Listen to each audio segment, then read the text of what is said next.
stuck in a cycle, walking in circles. Not gonna fight you, don't wanna hurt you.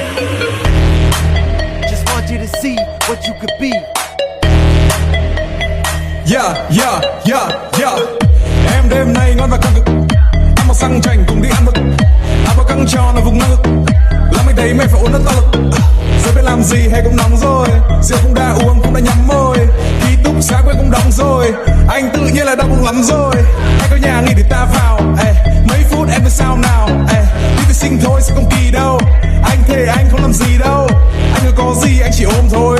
Hay là cùng lắm ta dừng ở hôn môi. Anh ở 10 phút là ta nhanh về. Anh không làm gì đâu anh thề. Anh không làm gì đâu anh thề. Anh không làm gì đâu anh thề. Anh không làm gì đâu anh thề. Anh không làm gì đâu anh thề.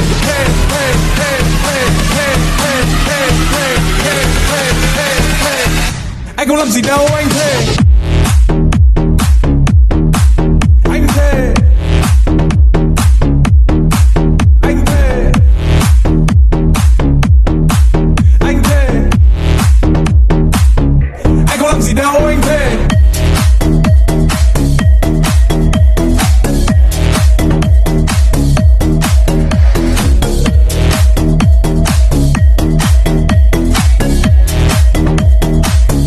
Anh không làm gì đâu anh thề.